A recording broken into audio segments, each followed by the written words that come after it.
y a des conséquences aux situations prolongées, aux calamités prolongées.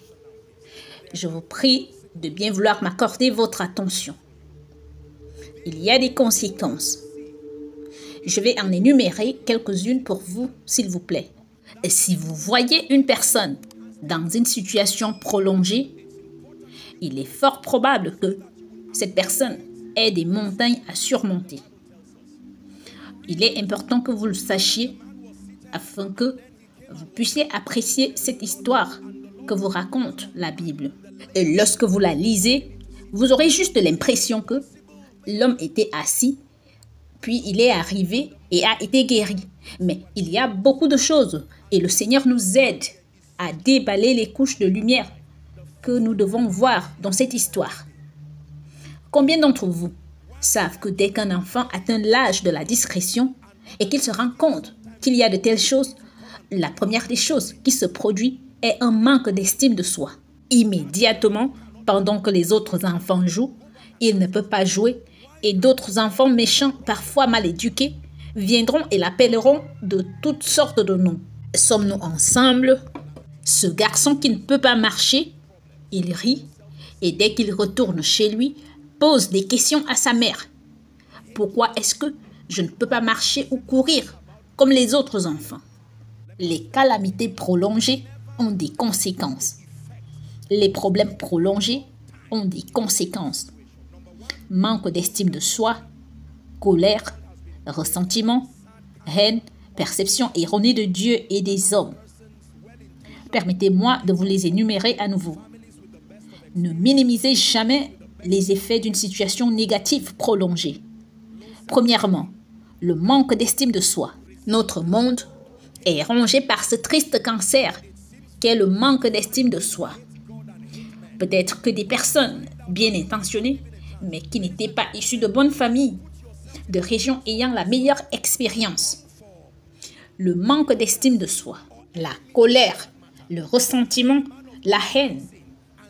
Il semble tout à fait justifié de haïr Dieu et de haïr les hommes lorsque vous découvrez que vous n'avez pas eu votre chance. Mesdames et messieurs, mettez-vous à la place de cet homme et venez à Koinonia ou à n'importe quelle réunion de prière ailleurs. Et puis entendez l'homme de Dieu danser et dire des choses comme « J'étais jeune et maintenant je suis vieux, je n'ai jamais vu le juste abandonné ». Vous aurez juste envie de lapider cet homme de Dieu et lui dire « En voici un juste qui en a l'air abandonné. Sommes-nous ensemble ?» Il y a des fois où vous voyez beaucoup de gens dans l'église. Alors que d'autres crient « Amen », ils ne crient pas « Amen ». Ils ne sont pas nécessairement en colère contre le prédicateur. Le conflit entre ce que dit le prédicateur et la réalité de ce qui se passe dans leur vie est trop important. D'une part, ils ne peuvent pas dire que Dieu est infidèle. Mais d'une autre part, ils ne peuvent pas comprendre pourquoi un homme innocent. S'il est vrai que les enfants sont un héritage pour l'Éternel, où était Dieu lorsque ce garçon a été formé dans le ventre de sa mère? Où était Jérémie chapitre 1 verset 5 qui dit « Avant que je t'eusse formé dans le ventre de ta mère, je te connaissais. Et avant que tu fusses sorti de son sein, je t'avais consacré, je t'avais établi prophète des nations. Qu'est-il advenu à ma propre ordination pour que je sois né infirme? » Il y a beaucoup de choses sur Dieu que, si vous n'apprenez pas et que vous regardez à travers la lentille de votre douleur, elles n'auront pas de sens. C'est la raison pour laquelle vous avez besoin d'un prêtre enseignant pour vous aider à mettre en œuvre de nombreuses choses spirituelles. Comment expliquer le fait qu'un homme perde son emploi pour avoir été honnête? Où était Dieu? Le Dieu des 3 garçons hébreux. Combien d'entre vous savent qu'il y a des gens qui sont entrés dans leur propre feu et ont été brûlés? Oui, le feu les a brûlés jusqu'à ce qu'ils meurent. Il y a des gens qui sont entrés dans la fosse aux lions. Je veux parler de la fosse aux lions littéralement selon l'histoire de l'Église. Ce qui est arrivé à Daniel ne leur est pas arrivé. Les lions les ont dévorés. Ils les ont fait crier dans cette grotte. Et puis, vous me dites que Dieu est un Dieu d'amour. et vous me dites qu'il a fait de grands projets pour moi. Vous osez citer l'Écriture. Je connais les projets que j'ai formés pour vous, dit l'Éternel, que ce sont des projets de paix et non de malheur, afin de vous donner un avenir et de l'espérance. Quelle espérance? Qu'il ne m'a même pas été donné la chance d'échouer. Je n'ai pas eu l'occasion de désobéir. Je n'ai pas eu l'occasion d'insulter Dieu. Lève-toi et marche. Est-ce que quelqu'un apprend? Les calamités prolongées ont des conséquences. Il y a eu des moments, j'ai eu l'honneur de prier pour des personnes très malades ou des personnes malades qui avaient été malades depuis très longtemps. Et tandis que les membres de votre famille se réjouissent d'avoir enfin attiré mon attention, soit pour prier au téléphone, soit pour exercer le ministère auprès de la personne, vous voyez parfois un certain niveau de joie de la part des gens parce qu'ils peuvent presque garantir que la guérison est arrivée. Pendant que je parle, je dois parfois demander à la personne malade, êtes-vous là? Et la personne ne dit pas Amen. Ce n'est pas de l'incrédulité, c'est ce que la douleur peut faire. Sommes-nous ensemble? Mon ami, je vais prier pour toi au nom de Jésus. Quelqu'un crie Amen et commence même à applaudir. Et la personne qui est malade est là et dit s'il vous plaît, priez. Et très vite, vous découvrirez que vous êtes au moins la 25e ou la 26e personne ointe à prier. Pas la première, ni la 5e, ni la 6e. Ils sont fatigués de voir leurs attentes déçues. Alors que vous arrivez en 6e position et que vous leur donnez toutes sortes de témoignages arrogants. La semaine dernière, j'ai ressuscité quelqu'un et j'ai fait marcher quelqu'un qui était au fauteuil roulant. Et ils vous disent, s'il vous plaît, priez et quittez cet endroit. Laissez les médecins faire ce qu'ils peuvent faire jusqu'à ce que je meure. Portez tout votre charabia pentecôtiste et sortez de cet hôpital. C'est la raison pour laquelle tout le monde devrait se joindre à moi pour prier cette prière ce soir. Rassasie-moi tôt par ta miséricorde. Il se passe quelque chose quand la douleur se prolonge. Vous ne voyez pas la possibilité de la fidélité de Dieu. Il vous arrive quelque chose lorsque la pauvreté, la maladie, les infirmités se prolongent. Que quelqu'un dise « rassasie-moi tôt ». Le premier miracle qui s'est produit pour cet homme n'a pas été sa guérison. Le premier miracle qui est arrivé à cet homme, s'il vous plaît, donnez-nous Actes des Apôtres, chapitre 3, verset 2. La Bible dit qu'il y avait un homme boiteux de naissance, qu'on portait tous les jours à la porte du temple appelé la Belle, pour qu'il demandât l'aumône à ceux qui entraient dans le temple. Que tout le monde dise qu'on portait. Mon Dieu, cela ne ressemble pas à un miracle jusqu'à ce que vous m'écoutiez pendant 1 ou 2 minutes. Le premier miracle qui lui est arrivé n'a pas été sa guérison. Mais il y avait certaines personnes, certains hommes qui croyaient en lui au point de souvent le porter et de le poser là tous les jours. Tous les jours, pas toutes les semaines. Avez-vous déjà pris soin d'un malade? Il y a des moments où, même en tant que proche de la personne malade, vous êtes honnêtement fatigué et là.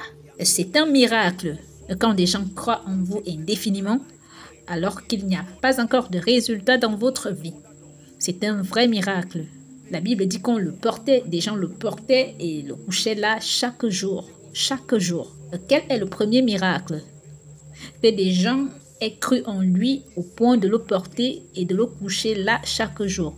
Le premier miracle est l'endroit où on le posait. Maintenant, lié à ce miracle, toujours le premier miracle, est là où il le plaçait. La Bible dit qu'on le portait tous les jours à la porte du temple appelée la Belle. On le portait tous les jours à la porte du temple appelée la Belle. Maintenant, écoutez-moi. Savez-vous ce que cela signifie? J'ai étudié le concept de la porte la Belle. Cette porte était appelée la Belle parce que d'autres matériaux à l'intérieur du temple étaient faits d'or et d'argent. Mais cette porte-là était en bronze. Ce bronze était si poli qu'on l'appelait bronze de Corinthe. Il était tellement poli que lorsque la lumière venait, Il brillait et s'illuminait encore plus que les autres portes. C'était une belle porte. Il le déposait là et le miracle a commencé à se produire dans sa perception. Il y avait quelque chose qu'il voyait à cette porte qu'il ne pouvait pas voir d'où il venait. Il y avait quelque chose qu'il voyait à cette porte et qu'il ne pouvait pas se permettre de voir dans sa maison. Il est à noter que ce qu'il voyait était beau, même si sa vie était laide. La porte, la belle, est-ce que quelqu'un apprend? Le premier miracle, c'est que des gens qui ont cru en lui, qui ont suffisamment cru en lui, le portaient et le déposaient chaque jour à un endroit où il pouvait commencer à corriger sa perception et à construire sa foi. Ces gens l'ont aidé, ces hommes l'ont aidé. Ils étaient la fondation originelle. Lorsque vous entendez « lève-toi et marche », vous attribuez cela à Pierre et à Jean. Mais je vous le dis, vous vous trompez. Les premiers promoteurs de ce miracle étaient des connecteurs divins sans nom et sans visage, des porteurs de fardeaux. Pas de nom, mais leur impact est indéniable. Lorsque vous recevez la guérison, il est facile d'en attribuer le mérite à Dieu par l'intermédiaire de Joshua Selman. Mais la personne anonyme qui vous a dit de venir à Koinonia, la personne anonyme qui vous a demandé est-ce que vous allez à Koinonia, laissez-moi vous déposer en voiture. Vous ne connaissez même pas le nom de cette personne. Les plus grands miracles que nous célébrons ne sont généralement pas les premiers à se produire. Il y a toujours la construction d'une fondation. Lorsque vous célébrez un miracle, je ne connais personne qui applaudisse les fondations. Nous applaudissons les bâtiments. Ce magnifique bâtiment que vous voyez est suspendu à des fondations très solides. Vous voyez cela maintenant? Je sais que vous célébrez l'emploi. Mais qu'en est-il de celui qui vous a dit de ne pas abandonner et essayer de postuler une dernière fois? Le miracle réside en le fait qu'on le portait chaque jour et qu'on le ramenait. Il n'a jamais été abandonné là. Pourquoi est-ce que tu perds ton temps à parler de mon destin? Je suis déjà un échec. Et maman dit, ne dis pas ça. Tu es mon fils. Même si cela prend 20 ans, je sais qu'un jour, Dieu suscitera un prédicateur pour te parler. Laissez-moi vous dire que lorsque vous applaudirez pour moi, assurez-vous d'applaudir pour elle aussi. Dieu nous utilise tous les deux. Il est étonnant de voir le nombre de personnes silencieuses qui ont joué un rôle mystérieux dans nos vies et qui n'ont jamais été vues ni félicitées. Elles ne sont pas assez éclairées pour être reconnues et honorées. Aujourd'hui, nous nous appuyons sur les fondements de ces personnes. Souvenez-vous de celui qui vous réveillait chaque nuit. Vous étiez en colère, mais vous alliez quand même à la dévotion. Aujourd'hui, vous êtes pasteur. Sommes-nous ensemble? Et souvenez-vous de votre oncle qui vous disait qu'à 16 heures, vous devrez être à la maison. Vous lui avez dit, j'ai 13 ans. Et il vous a dit, tant que vous serez sous mon toit, vous retournerez à la maison à 16 heures. C'est la raison pour laquelle vous êtes un bon père aujourd'hui. Vous seriez devenu une personne insouciante, errant partout.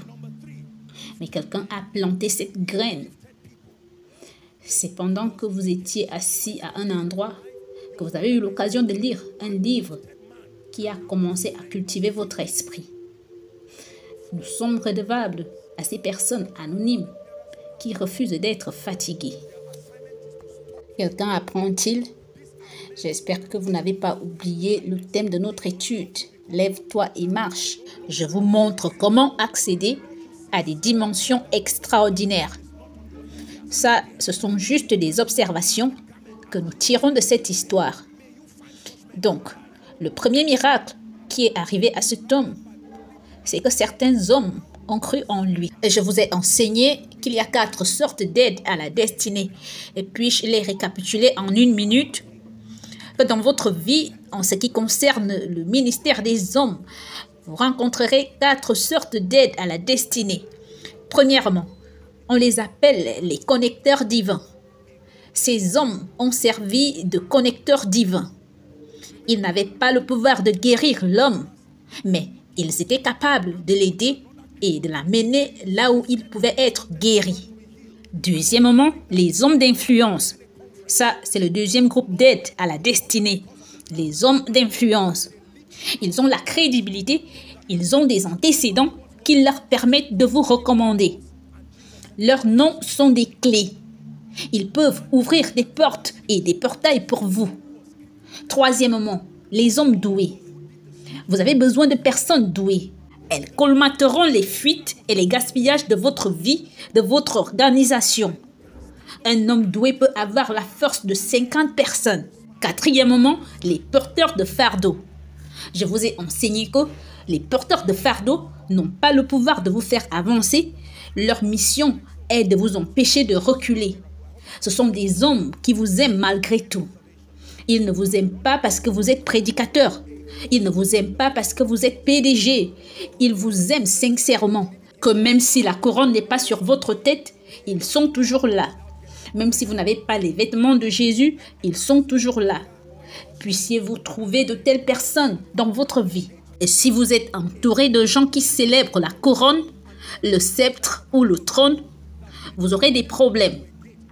Car le jour où votre couronne ne sera pas là, ce sont les trois choses qui font un roi. Sa couronne, son sceptre et son trône. Mais il y a des moments où, même si vous êtes Jésus, vous devez abandonner cette couronne, abandonner ce trône, abandonner le sceptre et devenir un homme. Souvenez-vous d'un autre incident concernant les porteurs de fardeau. Les hommes qui ont déchiré le toit et apporté un autre homme infirme. Ils ont insisté pour que cet homme soit guéri. Et ayant appris que Jésus organisait une conférence, ils n'ont pas pu entrer à cause de la foule. Et la Bible dit qu'ils ont littéralement déchiré le toit et amené cet homme. En d'autres termes, quelle que soit la conséquence, nous la portons. Et Jésus a vu leur foi. Êtes-vous prêts à voir le deuxième miracle? J'espère que je ne vous ai pas perdu. Le premier miracle a été la volonté de certains hommes de croire en lui suffisamment pour le porter et le coucher tous les jours sans se fatiguer, sans exprimer leur colère ou leur épuisement, et ils le plaçaient à la porte la belle, un endroit qui pouvait commencer à modifier et à corriger sa perception. Le deuxième miracle était la capacité de cet homme. C'est ici que nous connaissons le mérite de l'infirme. Le deuxième miracle a été la capacité de regarder au-delà de sa douleur, la capacité de regarder au-delà de ses ressentiments légitimes et de s'humilier pour être porté. Le deuxième miracle qui s'est produit là a été la capacité de cet homme à regarder au-delà de sa douleur et à se laisser porter chaque jour. C'est une chose de vouloir porter l'homme, mais l'homme avait le pouvoir de dire « j'en ai assez de ces moqueries ». Il aurait qualifié cette aide de moquerie. Il faut beaucoup d'humilité pour regarder au-delà de sa douleur, surtout parce que nous vivons dans un monde où nous détestons attirer la sympathie. Personne ne veut qu'on lui dise « Ya, désolé, hein ?» Pensez-vous qu'ils l'ont simplement porté en silence? Je suis sûr qu'un jour, ils le porteront et le diront. Et si l'homme voulait aller aux toilettes? Et si l'homme voulait prendre son bain? Cela ressemblerait à de la moquerie, mais il devait le porter. L'humilité de regarder au-delà de sa douleur, de sa colère légitime et de son ressentiment et de se laisser porter. C'était le deuxième miracle. Est-ce que quelqu'un apprend? Il faut beaucoup d'humilité. Une écriture me revient à l'esprit. Merci Jésus. Luc chapitre 16, à partir du verset 1, je pense les 3 premiers versets. Une parabole que Jésus avait donnée à propos d'un homme arrogant qui avait honte de mendier. Nous lisons. Jésus dit aussi à ses disciples, un homme riche avait un économe qui lui fut dénoncé comme dissipant ses biens. Il l'appela et lui dit, « Qu'est-ce que j'entends dire de toi? Rends compte de ton administration, car tu ne pourras plus administrer mes biens. » L'économe dit en lui-même, « Vous voyez maintenant la fierté? Que ferais-je puisque mon maître m'ôte l'administration de ses biens? Travailler à la terre, je ne le puis. mendier, j'en ai honte. Et puissiez-vous ne pas être ainsi. Que l'homme peut manquer la capacité, que même lorsqu'on lui offre une aide, il dira j'ai honte. Et c'est un miracle de trouver un homme assez humble pour se laisser porter. Il y a des gens aujourd'hui, si seulement ils ont l'opportunité et l'humilité de demander, s'il vous plaît, Dieu m'aide, mais j'ai une situation en ce moment avec le loyer de ma maison. Je ne suis pas paresseux, pouvez-vous m'aider? La honte peut être enlevée par une alerte, mais ils peuvent rester là, punir leurs femmes, punir leurs enfants, punir tout le monde. Je suis trop grand pour mendier. Je sais quoi faire. Il y a des gens qui sont trop grands pour qu'on prie pour eux. Il y a des gens qui sont trop grands pour être conseillés. C'est un miracle quand un homme devient assez humble pour être porté tous les jours. Une fois en passant, c'est bon. Mais chaque jour, c'est une humilité extrême de ne pas seulement porter un homme, mais que l'homme se laisse porter. Pouvez-vous vous laisser porter sur les ailes de la prophétie? Un jour, vous pourrez marcher, mais pendant que vous êtes encore lépreux, pouvez-vous accepter? Et même si vous êtes Moïse, vous serez porté pendant un certain temps. Et même si tu es Jésus, tu seras porté pendant un moment. Un jour, tu sauveras le monde, mais pas en tant que bébé. Pendant que tu es bébé, Hérode peut te tuer. Laisse Joseph et Marie te porter jusqu'à l'endroit où tu seras en sécurité. Moïse est né sauveur, mais pas comme un bébé. Regarde de gauche à droite et tu verras le nombre de cadavres d'enfants qu'ils ont gaspillés parce qu'ils te cherchaient. Si l'aide arrive pendant que tu grandis, ne la rejette pas. Avez-vous entendu ce que j'ai dit? Si l'aide arrive pendant que vous grandissez, s'il vous plaît, ne la rejetez pas. Quand vous trouvez une aide authentique, ne la rejetez pas. Et si j'étais cet homme, je ne sais pas combien de fois mon ego serait touché. Mais une chose que je sais que j'aurais obtenu la grâce de faire, c'est de dire merci tous les jours. Pendant que ces hommes me portent sur le chemin de la porte de la belle, je dirais, messieurs, je ne prends pas votre générosité pour acquis. Je n'ai pas le pouvoir de m'aider moi-même, mais je vous remercie. À un moment donné, ils seront fatigués et me diront « Cesse de nous remercier tous les jours ». Mais je leur répondrai en leur disant « Tant que vous me porterez, ce merci devrait sortir de ma bouche ». Que quelqu'un dise « Merci Jésus ». C'est la plus grande personne que vous devez remercier. Certains d'entre vous ne disent jamais merci à Jésus jusqu'à ce qu'il vienne à l'église. Dites merci Jésus. Merci pour la vie, pour la force, pour la santé. Merci Jésus pour le salut, pour la guérison, mon état d'esprit, la transformation qui se produit. Merci pour l'onction que tu apportes à mon ministère. Merci. Merci. Que quelqu'un dise merci. Quelqu'un dit merci. Quand vous êtes porté, dites merci. Quand vous êtes porté, dites merci. Quand vous êtes aidé par Dieu et aidé par les hommes, dites merci. Ne considérez jamais l'aide de Dieu et l'aide des hommes comme acquise. Dites merci. J'espère que cet homme est retourné rechercher ces personnes pour leur dire merci lorsqu'il a reçu sa guérison. Prenez garde des moments où vous n'avez plus besoin de vos aides parce que Dieu vous fait avancer. Ne les oubliez pas pour autant. Ne leur dites pas simplement merci parce qu'ils vous aident. Non, cela fait 10 ans. Vous n'avez plus besoin de leurs aides. Vous êtes maintenant millionnaire. Ça, c'est la folie que font beaucoup de gens. Aidés par leurs parents, aidés par les prédicateurs, aidés par les aides à la destinée. Lorsque Dieu les aide à devenir, ils n'ont pas la fortitude de se retourner pour dire merci, non pas à Dieu, non pas à l'homme. Certains d'entre vous devront penser aux personnes qui ont fait quelque chose hier dans leur vie.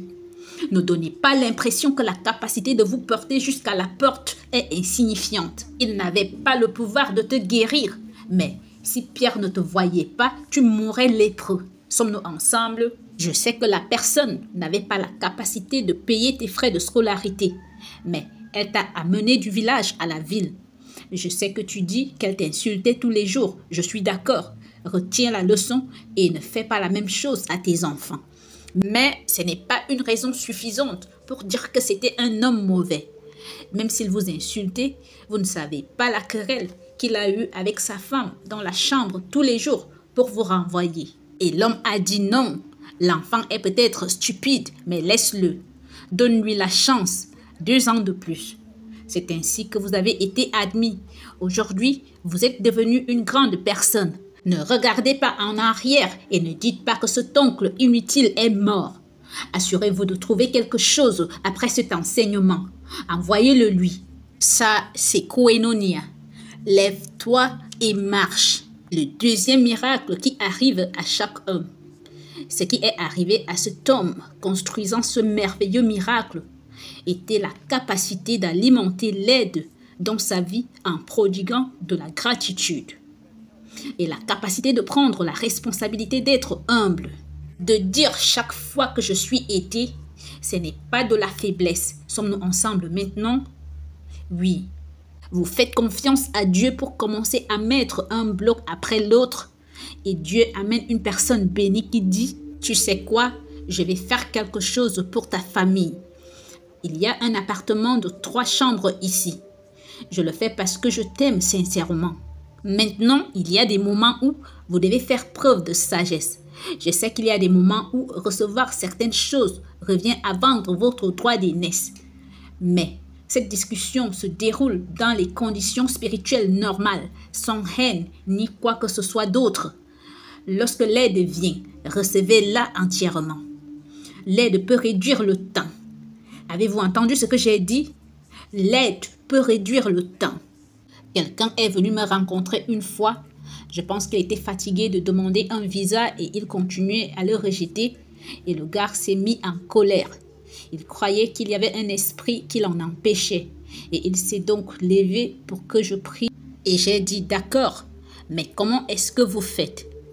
Quand j'ai vu ce qu'il faisait, j'ai dit, vous n'obtiendrez pas cette chose de cette façon. Ce n'est pas ainsi que ça marche, vous voyez. Je l'ai regardé et j'ai su qu'il ne m'écoutait pas. Maintenant, qui est perdant? Le gars était un peu comme si je connais l'esprit qui me bloque. Malheureusement, ceux qui délivrent les visas se foutent de quel esprit vous poursuit. Vous reviendrez toujours en arrière. Regardez, l'aide rend les choses faciles. Apprenez ceci. La mission de l'aide est de rendre tout possible et ensuite de le rendre facile. Avez-vous compris ce que j'ai dit? La mission de l'aide est de rendre les choses possibles et de les rendre faciles. Il y a des gens qui seraient sortis de la cellule si seulement ils avaient été prêts à être aidés. Non, je vais gérer la situation moi-même. Je sais ce qu'il faut faire. Je suis une personne intelligente. De la détention, vous allez en prison et vous y restez. Joseph a dû être aidé. Jésus a dû être aidé. Sommes-nous ensemble? Moïse a dû être aidé. Que quelqu'un prie, envoie-moi de l'aide, ô Dieu. Envoie-moi de l'aide, allez-y prier. Envoie-moi de l'aide, ô mon Dieu. Priez en 1 minute. Le deuxième miracle qui est arrivé à cet homme. L'aide. Alléluia. Le troisième miracle qui est arrivé à cet homme, c'est qu'alors qu'il était allongé chaque jour à la porte de la belle, quelque chose a commencé à se produire dans son esprit. Je puis vous dire que le fait qu'un miracle ait commencé à se produire dans son esprit était évident, parce que sa foi était en train de se construire. Il savait qu'il pouvait recevoir, même s'il ne savait pas qu'il pouvait recevoir un miracle. Sommes-nous ensemble maintenant? Vous voyez, et ça, c'est la partie que seul le Saint-Esprit peut faire. Dieu seul sait ce que l'Esprit a commencé à faire dans cet homme. Tu n'as pas à mourir ainsi. Peut-être que dans sa petite tête, il se disait, je vais continuer à mendier de l'argent. Un jour, quand j'aurai assez mendié, je pourrai construire une maison et au moins m'y installer et arrêter de mendier. Qui sait? Mais je puis vous dire une chose. Il est impossible de s'asseoir en présence de la porte de la belle tous les jours et que rien ne se passe dans votre esprit. Il est impossible de s'asseoir en présence de gens ouant tous les jours et rien ne vous arrive. Des gens priant tous les jours et rien ne vous arrive. Des gens prospères tous les jours. Quelque chose se passe quand vous entrez dans la compagnie des grands. Avez-vous entendu ce que j'ai dit? Cette porte label, aussi inanimée qu'elle était, faisait quelque chose à cet homme. Je crois que le Saint-Esprit s'en est servi pour lui dire que sa destinée peut se dérouler ainsi. Je suis sûre que le Saint-Esprit lui a dit, sais-tu que cette porte ne s'est pas construite toute seule? Ce bronze était sous la terre. Ce n'était pas une porte. Il a fallu un homme pour la construire. Je suis sûre que cet homme regardait sa vie. La porte est un passage. Je suis sûre que cet homme se regardait. Qu'un jour, les gens puissent connaître Dieu à travers moi. C'est un miracle quand Dieu vous rapproche suffisamment des gens, des choses et des situations qui commencent à vous transformer. Sommes-nous ensemble? Notez ceci juste pour terminer. Le premier miracle dont vous avez besoin n'est pas le changement de condition, mais le changement de perception. C'est un changement de votre perception qui attire la grâce, qui change vos conditions. Je sais que vous n'avez pas encore de travail, mais changez votre état d'esprit. Je sais que les membres ne sont pas encore arrivés, mais permettez à Dieu de modifier votre perception pour de bon. Le changement de perception, toujours pour la course au changement de conditions.